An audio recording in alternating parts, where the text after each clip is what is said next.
Evening. I ended the last video kind of on a negative because I wasn't able to sort the turbo actuator issue as easy as I thought I would, and the drive shafts, well, I got to wait for them because we haven't got any spare. They're all gone to customers. But this video, which is literally only filmed a day later at the end of the last video, things have improved somewhat. Drive shaft issue, still an issue, but to be honest, the more I think about it, the more it's going to take basically about 4 weeks. They said it'd be like the first week of January, which is about 4 weeks from now, until they're ready. Hopefully they're right. They're normally, the company has always been right, but I've still got plenty to do. So 4 weeks away, I can button everything up. Literally the drive shafts can be the final job. The car can be running and everything, and the drive shafts just pops in the last job 10 minutes before it gets driven. Because I want to add some gauges, I want to, you know, I got all the plumbing to do, charge cooler fitted, turbo fitted, exhaust made, everything. So really, yes, I'll have it done long before the 4 weeks, but at least, well, it's not a big deal. It's 4 weeks, just after Christmas. And it might be sooner if I'm lucky. I doubt it, but you never know. Turbo is sorted now. Actually better than ever. I'll show you that in a minute. But yeah, it's all good. It's all looking good. And yeah, it's 4 weeks away. Other news today. Good news, really. Nothing to do with my car, but Thomas has been developing lots of things. This is the customer's VR6 Turbo car, which is about to be transformed with different inlet and exhaust manifolds, different turbo, different everything, into an absolute monster. But you'll see this happening, I think next week. Thomas is going to do it. Roll cage, everything. It would have happened weeks ago, months ago, but there's been so many delays and stuff that it's ended up, you know, the schedule has gone to shit, and it's ended up way off the schedule because the schedule was just gone wrong thanks to late deliveries. And this is actually where it's most interesting. This isn't a full MR2. This is our mock-up half a car. What I'm going to show you on this is the exhaust system. It's now, the exhaust system is kind of like version 3. Our original version 1 was it's a 3-inch system, turbo back, silencer, flexi, 316 stainless. Always was the bollocks, but it used to be a like stealth exhaust. Used to exit under the bumper there, sort of pointing downwards a bit, not showy. It had a cat pipe and a cat replacement pipe, and it was good. It only had one V-band on it there, so it was a bugger for me to ever pack and send because it was big. But it exited down there. But we had a lot of customers, understandably, because it looks cool, asking for a bumper exit. Trouble with a bumper exit is there's nowhere to put a cap. And also, the bumper exit pipework used to be more complex. It used to have to go up and around and over. But Thomas has completely redesigned the system now. So the exhaust, this is like version 3, because version 2 could have been, it was the original setup, and it either had that tailpipe or the cat version, up to the people really. This is now version 3, not released yet, although some of the current customers will have this option if they want, ones who's already paid. This is now fully modular, which is fucking awesome. It's basically this section. Well, actually no, it's in modules for a start. It's in 3 different pieces, which makes it far easier for us to send, me to send. I hated packing the old one because there to like there was one piece, and that is not easy. But also the silencer is much higher than it used to be. It used to be lower down, but now there's this section which is universal to all the systems, this section which is universal to all the systems, and then the tailpipe. You've now got 3 options, and they all fit the same bits. So you can have bumper exit, you can have decat stealth exit, or you can have a cat pipe stealth exit.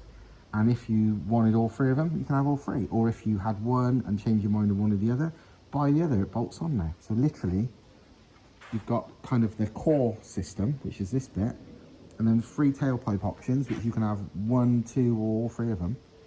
And you can take your pick, mix and match, which is good. Another really good thing, which we didn't do, but I'm glad they did, is our tuner of choice for 180s, which is Badger 5. Bill, the owner of Badger, and the dyno operator, mapper, and just general clever man, for reasons, well, I think he's a bit like me, where he just wants to learn, he likes to learn things. When you've got a dyno, I know I'd be like this on the dyno. If I had a dyno, I'd just be experimenting all day long. He clearly decided to sort of cut out the bullshit and do some fuel testing. And what they did it on was a hybrid KO4, so standard position turbo, but hybrid one. It's a AT380. And the numbers he got on a standard position turbo, which means this whole exhaust would fit with that, are bloody incredible. He got over 400 on normal pump fuel, which is frankly plenty, but 437, 438 on E85. It was X85 really, but it's the same stuff. Yeah, so ethanol. And yeah, a turbo that's standard looking, standard position. So basically all our kit, you know, this exhaust, this intake pipe, our charge cooler, everything, that's just off the shelf, so no custom business. And you could get over 430 brake. That is fantastic. You know, literally, I would love a setup like that. So obviously it's still a small turbo, it still spools up super fast, but it's got absolutely, you know, and it's well over 400 pound-foot of torque as well, because it's small, it spools up real fast. So you can literally buy our off-the-shelf stuff, no asking for like, oh, can you custom make me this, can you custom make me that? Just off-the-shelf bits for over 430 brake. That is, yeah, that's amazing. I think if I ever build another 180 one, you know, because I've already done this, because the thing is, what I'm saying here, it's got to make more power than this one will. This one, with the right map, should make over 400, but he's proven, but this obviously is, our charge cooler will fit, but it's going to be a custom boost pipe at least. The exhaust will be custom, the intake will be custom. I don't mind, because I'm doing it all myself, and I already own that turbo manifold, so financially it does make sense. But all of this, because you know that the car build tester on the Lupo has got a standard BAM inlet manifold, the lot, so all of our stuff just goes straight on, and with that setup, 430 horsepower and a sub 1,000 kilo MR2, it's just awesome. Also, the inlet does look awesome as well, to be fair. My turbo problems have been solved. Basically, I think I mentioned it in the last video, but Thomas's TIG welder is playing up. So doing thick aluminium is tricky on it. It's just not working properly, because obviously aluminium, it takes so much more heat than it does to do thin aluminium or stainless steel pipe or anything, because it has to, it's like aluminium is a giant heat sink. So he's like, I don't think it's going to do it, because bear in mind this is big thick aluminium. The bracket I made is, I think it's 4mm thick aluminium. He wasn't convinced it would do it, but he said although it made the electricity trip off about 7 times just doing it, he has welded the bracket on as I wanted, and now it will work in the correct position, which I'm super pleased about.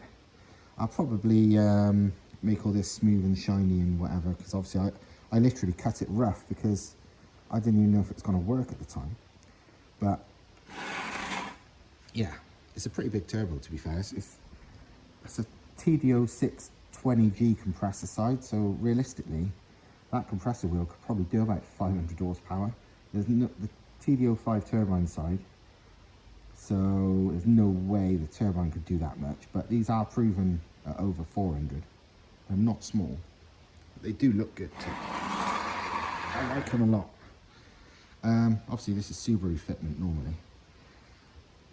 The next thing that had to be modified though was the actuator.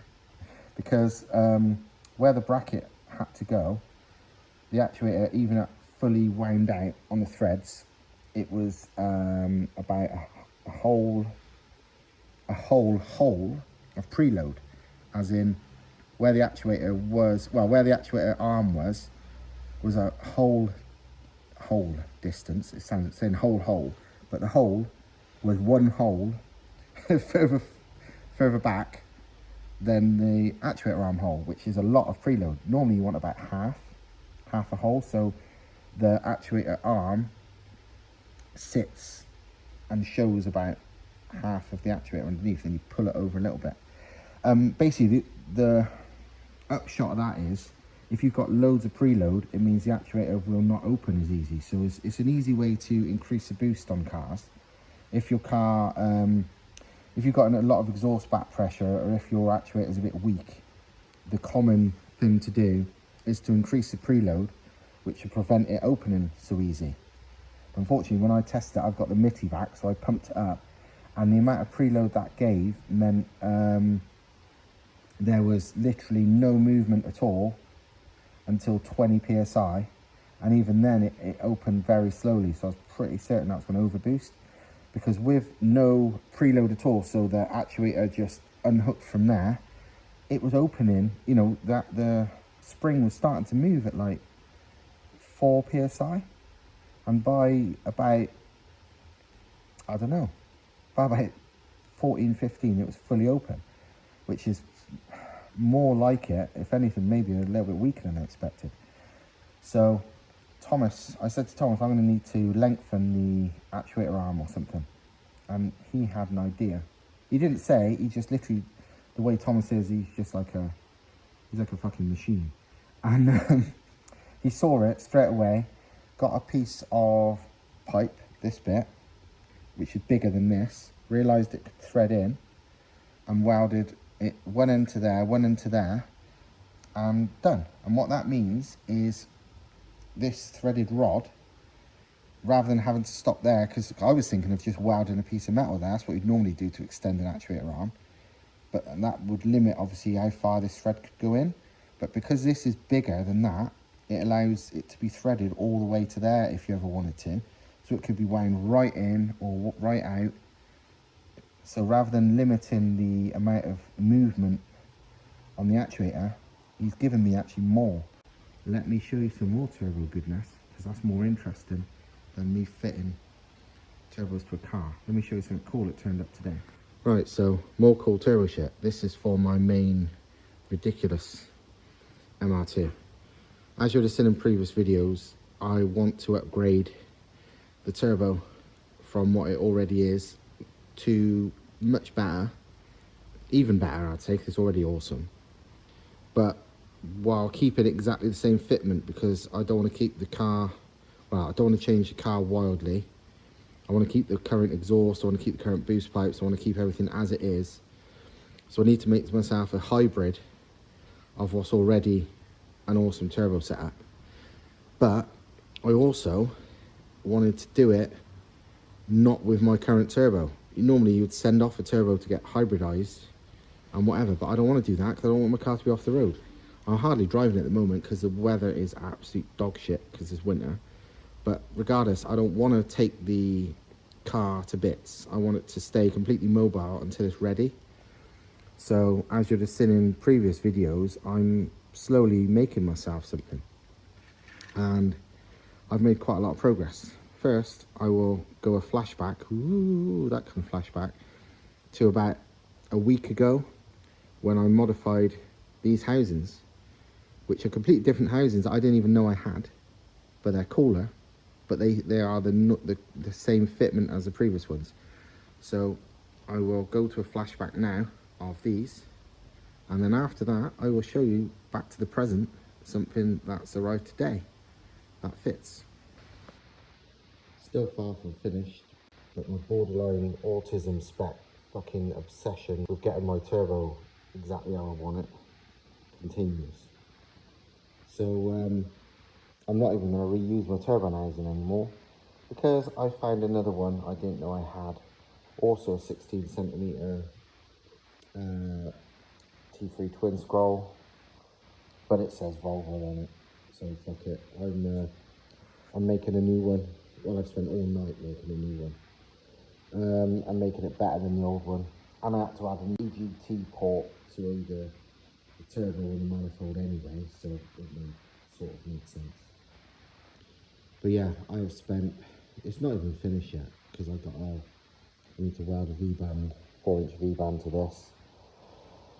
But I have spent an ungodly amount of time cutting and grinding and sanding and stuff, because this housing was about fucking twice as big. It was an internal wastegate housing for a start, with a big, like, 2 inches further out, with all the internal wastegate set up. I spent far too long, I'm still not even finished, but from where the wheel ends, I've bell mouthed it out to improve flow rather than just, ideally you want no exhaust at all after the turbine wheel. So I can't realistically do that. You know, the turbine wheel's it ends about 1.5 centimetres in. So from 1.5 centimetres, I've bell mouthed it out. I could go a bit further. I don't really think it's worth the trouble. But like a 4-inch V-band goes to about maybe 0.5 centimetre beyond where I've stopped. I've not finished, but you know, that'll be the EGT port. Obviously need welding in, I need to get a 4-inch V-band, weld it onto there. But yeah, I found this housing, it said Volvo on it. I didn't even know I still had it. Well, I didn't even know I owned it. It's got the right size, it's the right turbine wheel size. So fuck it, use it. Compressor housing. This obviously had no anti-surge anyhow. It was smooth bore anyway, but it had the slots for the anti-surge, which from a flow point of view, well, from a turbulence point of view in my eyes, it wasn't great for the air coming in. So what I wanted to do was to make a smooth bore setup like this, which is what they do to the tractor pull cars where then they're not allowed to run anti-surge, and so rather than just block it off, they make a proper plug. And this isn't finished again, because what I want to do is just bell mouth this out.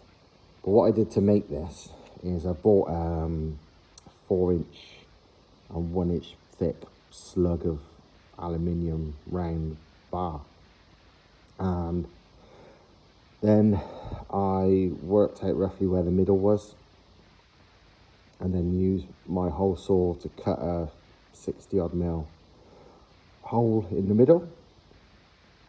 And then I got the lathe, and then got the lathe to grip in the hole in the middle that I made, and then used the lathe to turn it down from 102 mil 4-inch to about 92 is what it needed to, you know, go into this tight enough. I had to hammer the shit out of it to get it in, but that's what I want, because I don't want it to ever come out.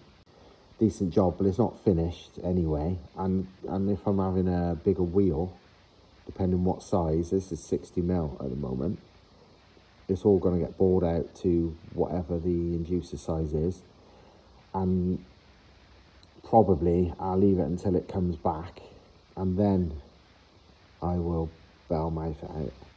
Still haven't decided what fucking wheels I'm going to go for, but yeah, my obsession with getting this right, I don't know, I swear, I've got like OCD or autism or something when it comes to fucking turbos, because there's no fucking, I'm always the one to say like, the last 10% is 90% of the work, and it's pointless, just, I don't do it, you know, making things perfect. But the amount of fucking time, especially on this housing, because it was obviously right out here, probably at least out there, and obviously even to bell mouth this was some, because I didn't do it in the lathe, because You probably could, but no me, that would fucking fly across the room or something, bloody go for the wall, or hit me and kill me. But whatever, I did it manually. But yeah, the amount of work this took me, it's a bit ridiculous, but fuck it. I know I mean, even like, look at this. I I took all the casting marks, because obviously it had a big, thick casting line across it, and it had loads of lumps and bumps on it from various reasons, fitment type things, you know, bolt holes and all kinds of shit. And I didn't have to remove them, but in my head, I had to remove them. So, but yeah, and that is an actual 1/8 MPT bung, stainless steel. I think it was a spare from Mark's RX7, EGT bung or something, which is, I'm going to use it as a EMAP sensor bung. Obviously it'll go to a line and then the sensor remotely, otherwise it kills the sensor from heat. But yeah, spent far too long doing this, and I'm still not done, and I'm still not even decided what wheels, but fuck it, to me they look cool, just because they say Volvo on it. Obviously they're going to look better when they're done, because they'll be all cleaned up and painted and blah blah blah blah, but they're rough as fuck at the moment, and they still look cool, so yeah.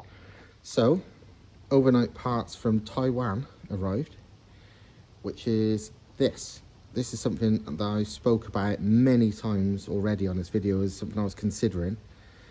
But then quite a few people, well, a fair few people, have given their advice and experience with using them. And it's like, you know what, it's worth a punt. And that is this Mamba 5+5 turbine wheel, which is basically a blatant copy. And as much as I don't like copies, it's not like a direct copy, it's the design they've copied, but they're the only ones that make it. But a copy of the Zona Rota UHF style turbine wheel. UHF is ultra high flow, which is like a 5+5 thing. In fact, the blade design isn't even identical on these, but more to the point, Zona don't make them for these turbos, only Mamba do. So it's copying the idea, it's not a blatant rip-off of the product, which, you know, I feel happier for. I got this one because, again, I wanted to make a hybrid, but I wanted the car not to be off the road, and also just in case, like, small chance that for some reason this wasn't the same housing I had or some bullshit, I wanted a wheel that was the same dimensions as my current wheel, which is a 64mm extruder 11 blade turbine wheel. That's a 6412. The one I've got in the car at the moment is a 6411.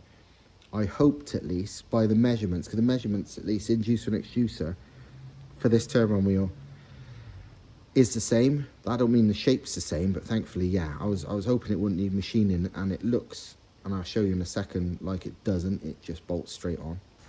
Here is the wheel, and it's, to be fair, looks the bollocks.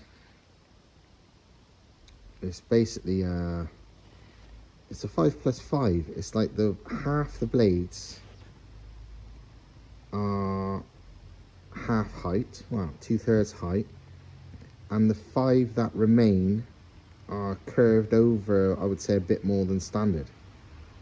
So it looks crazy, really, but supposedly it works, and it's awesome.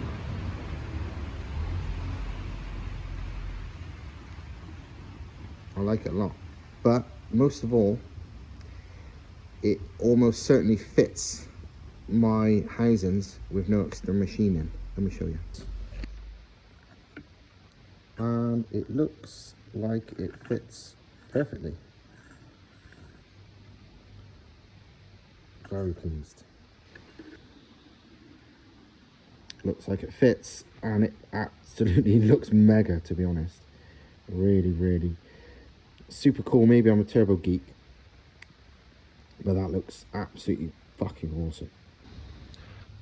So yeah, mega happy with that. Really chuffed I got that. I hope it works as well as it seems to. But yeah, that looks amazing. Now I just gotta decide on the compressor. I know what my preferred compressor is. It's the one from Turbocharger Systems, Kent Barnes in America. He's got a 63mm 5-blade like thing. He's, you know, like custom to him. Can't get it anywhere else, and it's awesome. It's not like a typical whole set wheel. But that also means I've got to send all this off to America, and it's a bit of a ball ache. But and he's not a fan of like what he calls overseas stuff. But he did build a turbo for me before, where I sent him a Mamba wheel, and he was fine building it. I mean, it's not what he would use, but he would build whatever for me if I asked him to, because I wanted him to build it because he's a good builder. Do you know what I mean? A lot of, anyone can put a turbo together, don't make it actually be reliable, but he's very good on it, so I think he'd do it anyway. And I'd like to use his wheel, so, and I think the combination of his wheel plus this, it would technically make it a 63-64 turbo in that case. I think it worked really well. I know he wouldn't agree with a lot of things I would do. I don't think he would want me to run no anti-surge, because he's worries about turbo reliability. He will much prefer me to run with a blow-off valve, for example, because he's thinking of pure turbo reliability, which is understandable because all he's doing is building turbos. But I'm willing to take that risk. It's on me, not on him. I know his stuff's the fucking bollocks, and it lasts, in my experience anyway, even without blow-off valves and stuff.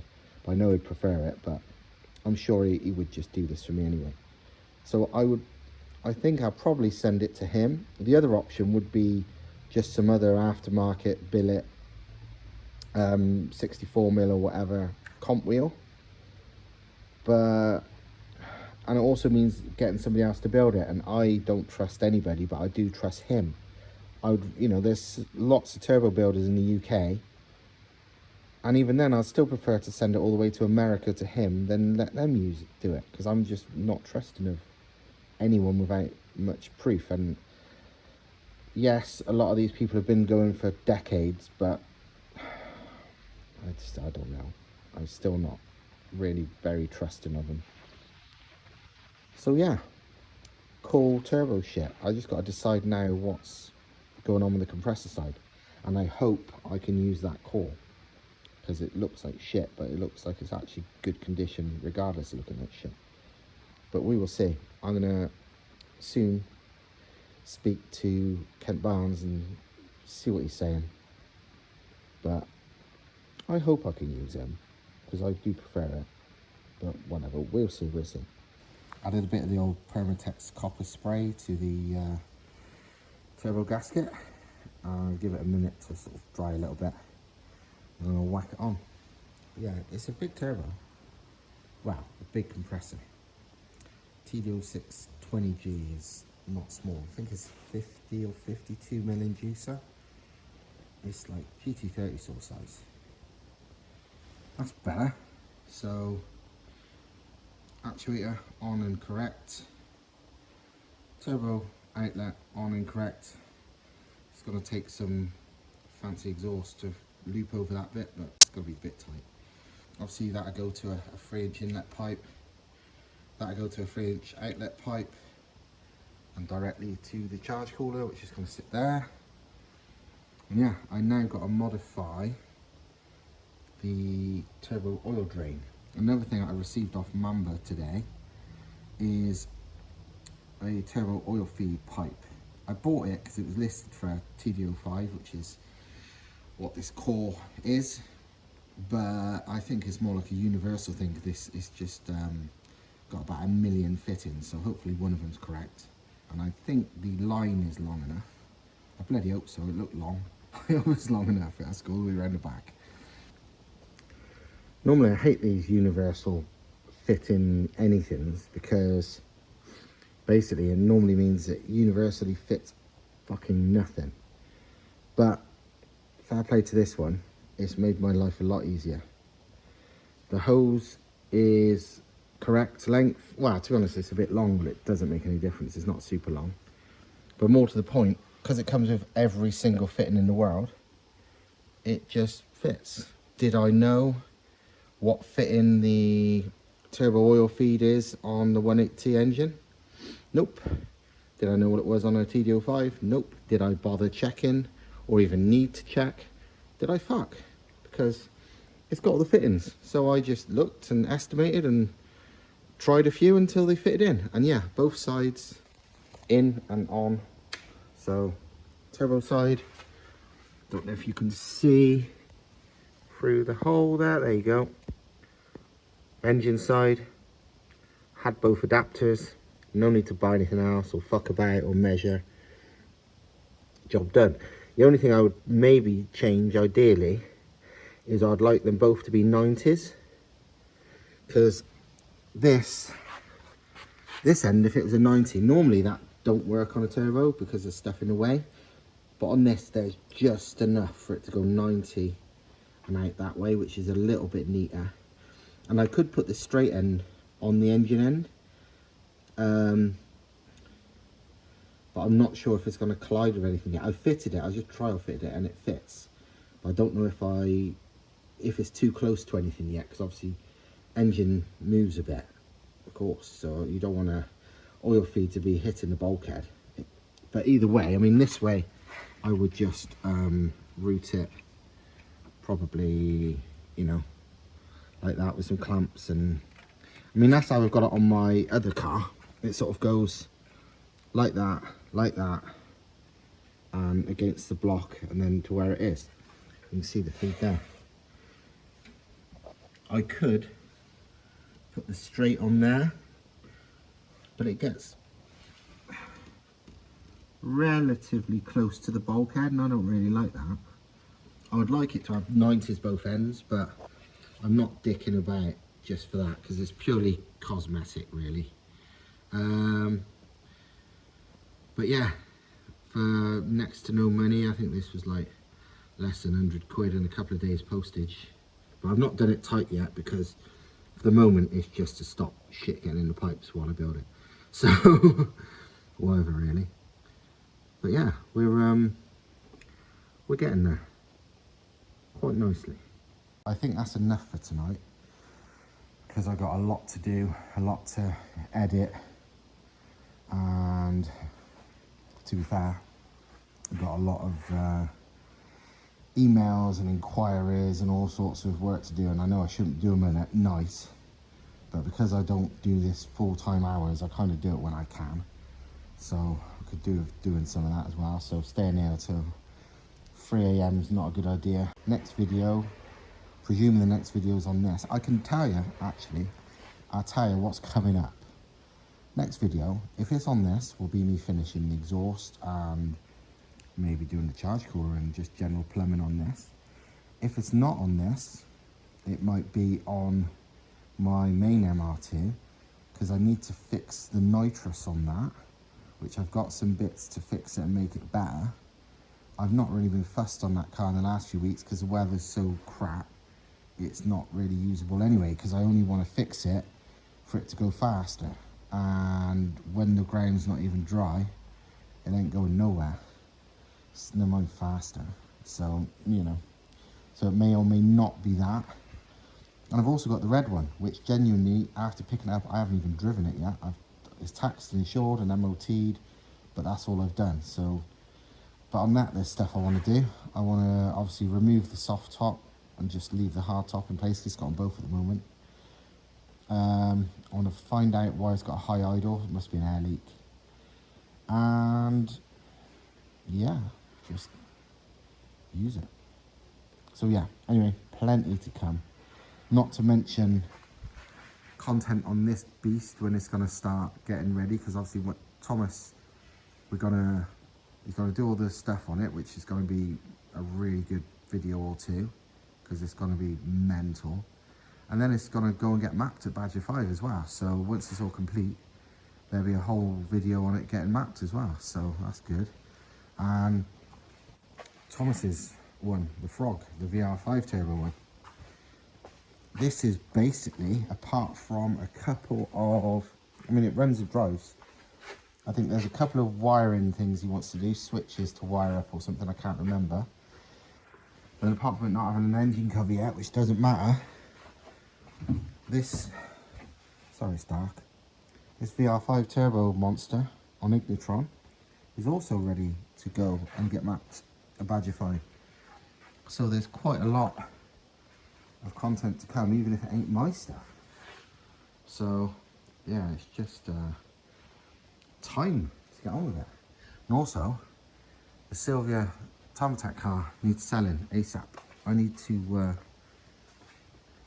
we've had 1,000,001 inquiries and no people actually coming to view it or giving us money. I think Thomas said he's going to put it up for the 9 grand, which is ridiculous since the parts alone are worth more than that. Never mind an absolutely immaculate rust-free Sylvia shell. And he'll probably take best offers. But you ever seen a Sylvia shell that rust-free ever? Probably not since about the year 2000. And this is 20 something years later. So yeah, anyway, hope you like this video. Like, share, subscribe, especially subscribe because there's tons more to go. The amount of people on my like Instagram and stuff who see stuff I post and be like, oh my god, I've never seen this conversion, or they've never seen my car or whatever. It's like, watch my fucking YouTube, man. It's literally all been on there for months and months and months. But, you know, they don't see it. It's like, well, if you're that interested and that wowed by it, it's amazing you don't see it. But yeah, they don't. So go watch. This is that VR6 Turbo one. It's fucking mint, to be fair. I made it super tidy. It's immaculate. I must admit, it's really nice. Really nice for what age is it? It is. It's like a 2001. So a UK 2001 car of any make is rare to not be rusty. People, that's what annoys me a bit about these. Oh, my MR2's, my Mark 3 MR2's rusty. It's like, mate, unless you're the unluckiest person in the world, Mark 3 MR2s are some of the most unrusty 22 plus year old cars I've ever known. So yeah, good times. I mean, even this thing, to be fair, this thing was the one that was fucked, scrapped, so we cut it in half. But it's actually, as you can see yourself, it's not had any rust repairs, we just cut it in half because it was a bit crappy. But for a fucking 20-something year old car, it's solid, man. It is solid as a fucking rock. If you get an MR2 and think, oh, I'm going to scrap it, it's a bit rusty, it's like, A, either you're the unluckiest person in the world, or B, you've never seen rust. Because MX-5s is a good example because they're similar, but anything, Beamers of this age, any car this age, 100 times more rusty than MR2s get. These are solid cars.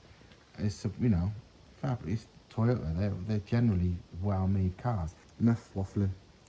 Like, share, subscribe, do all that stuff. Fucking sing a song, whatever. I'll see you next time. Ta.